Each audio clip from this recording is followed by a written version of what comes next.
Good morning once again, my brothers and sisters. Here we are for another day to study God's Word. He's allowed us to live this long. Let's see what He has to say to us today in 1 Samuel chapter 10.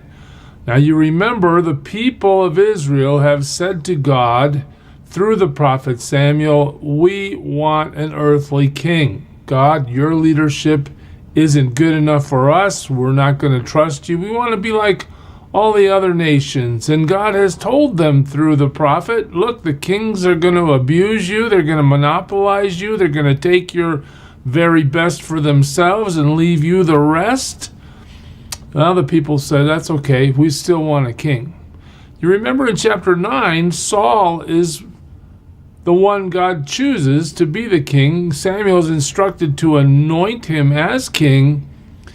But Saul is painted as a figure that just doesn't really have any understanding. He's tall, he's good looking, but in terms of a heart that wants to follow God, he just doesn't seem to demonstrate that.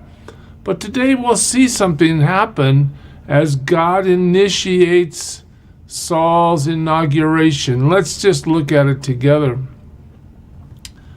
The first verse, then Samuel took a flask of oil and poured it on Saul's head and kissed him, saying, "Has not the Lord anointed you leader over his inheritance?" Now imagine Saul receiving this blessing from the prophet, wondering what's going on. I mean, this is the guy in the last chapter that couldn't find his father's donkeys.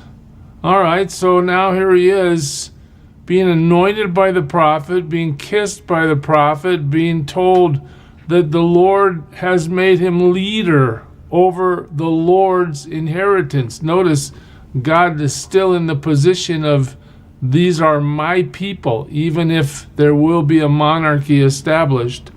Verse 2, when you leave me today, you will meet two men near Rachel's tomb at Zelzah on the border of Benjamin.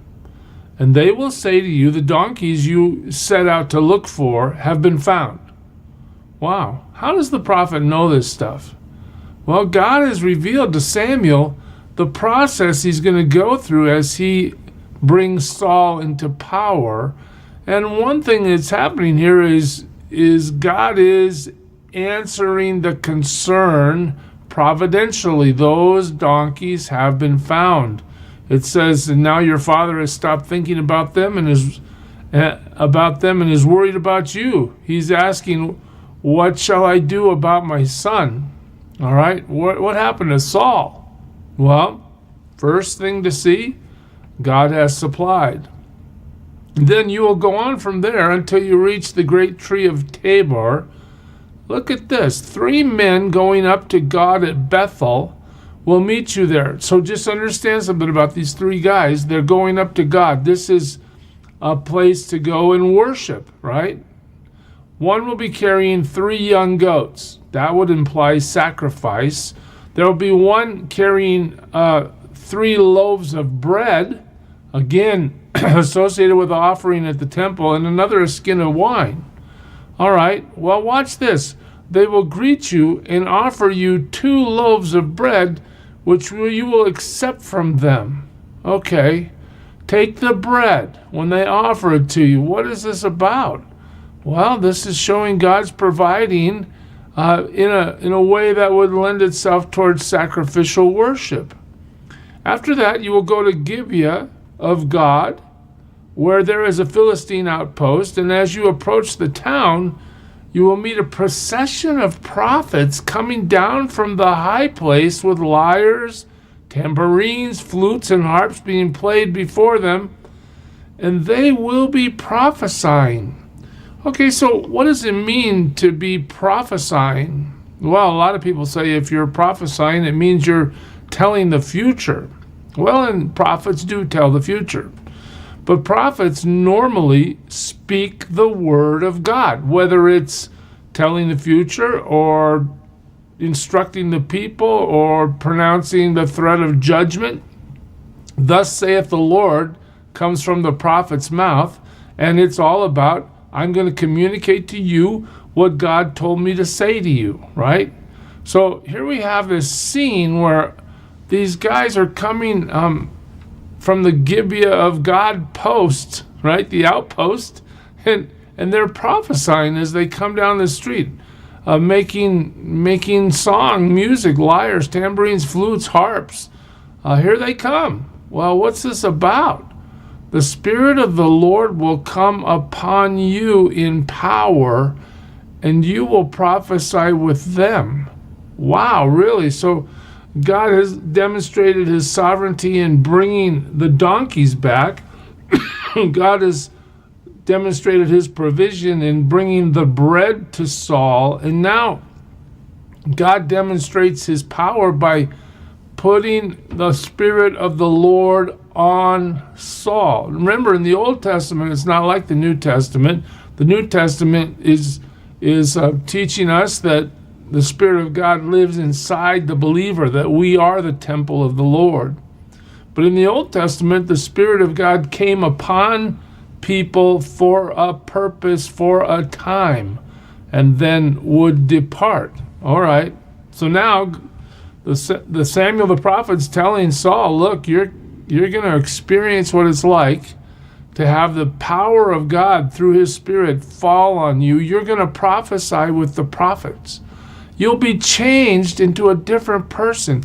God is moving in your heart to bring you into his fold, his power. You're going to have this spiritual transformation. Once these signs are fulfilled, do whatever your hand finds to do, for God is with you.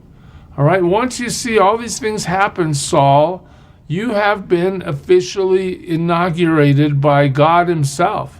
Notice God is the actor.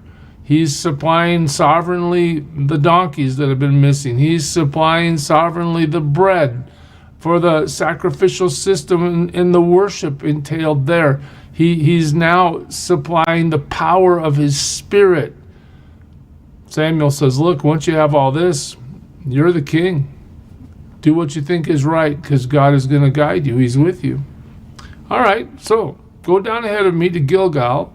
I will surely come down to you to sacrifice burnt offerings and fellowship offerings. After all this stuff happens, Saul, I want you to go down to Gilgal. Okay. But wait. But you must wait 7 days until I come to you and tell you what you are to do. Now, that doesn't seem that complicated, does it? That's just a simple instruction. Wait until I get there. I'm going to tell you what to do. Keep that in the back of your mind. File that away. We'll revisit this command coming up. As Saul turned to leave Samuel, God changed Saul's heart, and all these signs were fulfilled that day. So everything Samuel said would happen is now in verse 9, it's all occurred, and God has moved in the heart of the king. It's God doing it. All right. Watch this. When they arrived at Gibeah, a procession of prophets met him. This is what Samuel told him about. The Spirit of God came upon him in power, and he joined in their prophesying. Wow. So these things did occur as Samuel predicted. When all those who had formerly known him saw him prophesying with the prophets, they asked each other, what is this that's happened to the son of Kish? Is Saul also among the prophets? Okay, so people are understanding God is moving on Saul. A man who lived there answered, and who is their father? So it became a saying, is Saul also among the prophets? And after Saul stopped prophesying, he went to the high place, and now Saul's uncle asked him and his servant, where have you been? Looking for the donkeys, he said. But when we saw they were not to be found, we went to Samuel. Okay, just historical narrative. Saul's uncle said, well, tell me what Samuel said to you. And Saul replied, he assured us that the donkeys had been found, but he did not tell his uncle what Samuel had said about the kingship. Is that a clue, you think? Why isn't Saul telling the whole story? Saul is holding back. Is he embarrassed? Does he think himself unworthy? Is he too shocked to relay the truth? We're not sure yet, but just notice in verse 16 that he doesn't bring it up. Samuel summoned the people of Israel to the Lord at Mizpah. So the prophet is now taking action to gather the people, and he said to them, this is what the Lord, the God of Israel, says. I brought Israel up out of Egypt, and I delivered you from the power of Egypt and all the kingdoms that oppressed you. But you have now rejected your God. That is try never to have that sentence in the context of your life. Look at this. The people have told God, you're not enough for us. We want a physical king. You've rejected your God who saves you out of all your calamities and distresses. You guys have history with me, and I've brought you through every bit of trouble that you've faced. And you have said, no, set a king over us. So now present yourselves before the Lord by your tribes and clans. Look how judiciously God moves to bring the appointment to Saul. When Samuel brought all the tribes of Israel near, the tribe of Benjamin was chosen. Then he brought forward the tribe of Benjamin, clan by clan, and Matri's clan was chosen. Finally, Saul, son of Kish, was chosen. But when they looked for him, he was not to be found. So understand this, right? Samuel has called all Israel to Mizpah to have this ceremony, but the one who's going to be anointed king isn't around. Where is he? Well, so they inquired further of the Lord, has the man come here yet? And the Lord said, yes. Look at this. The Lord is instructing them about the whereabouts of Saul, and he says, yes, he has hidden himself among the baggage. Now, that's a picture, isn't it, church? Here he is, anointed to be king. He's been kissed by the prophet. He's been instructed what to do. He's been called to a meeting where all of Israel is gathered. They've gone through all the tribal selection and the clan selection, and his name has come to the surface as the one, and he's hiding. The author is telling us, giving us some understanding about the character of this man. Why is he hiding?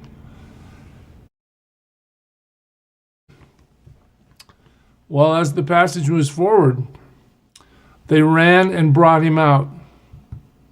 And as he stood among the people, again, look at this one detail that keeps coming to the surface. He was a head taller than any of the others. So what are we focused on again? Appearance.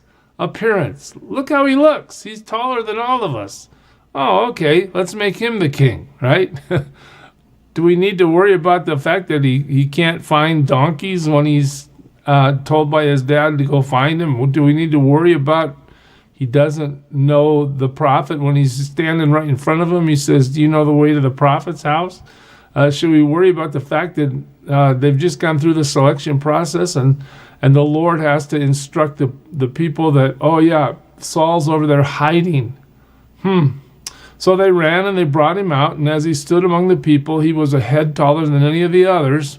Again, the appearance, Samuel said to all the people, do you see the man the Lord has chosen? There's no one like him among all the people. Is that a reference to Saul's great godly character and how he knows the Lord and wants to serve him with all his heart? No, that's a reference to Saul's height. There's no one like him among all the people. This isn't about leadership characteristics. This is just about appearance. Then the people shouted, oh, hey, long live the king.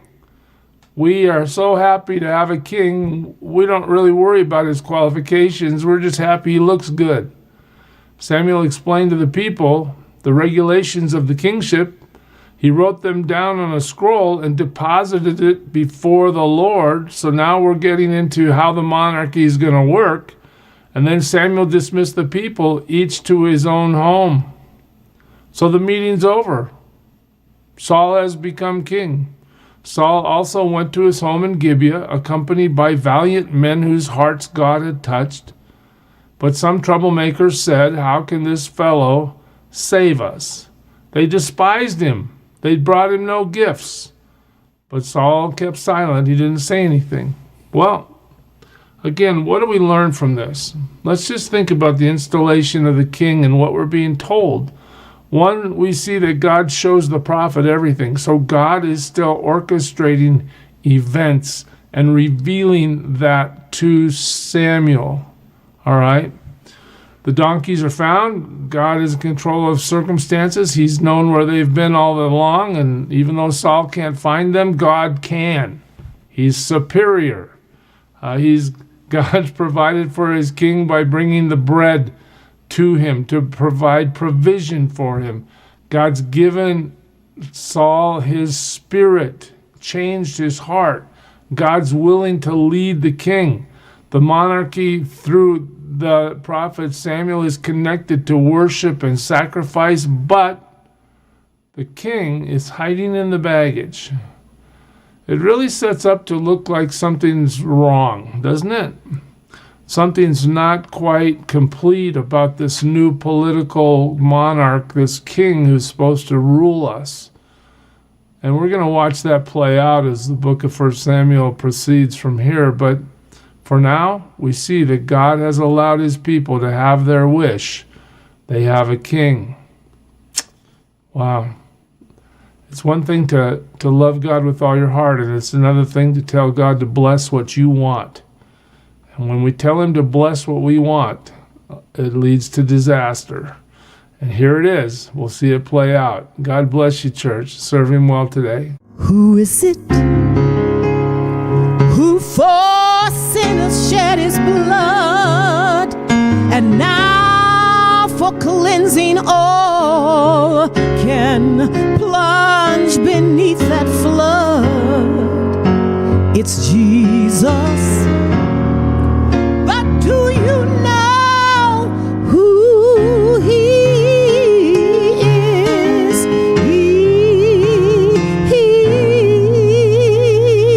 He's the image of the invisible God, and he's the brightness of his glory, the first, the last, the future, the past. He is God.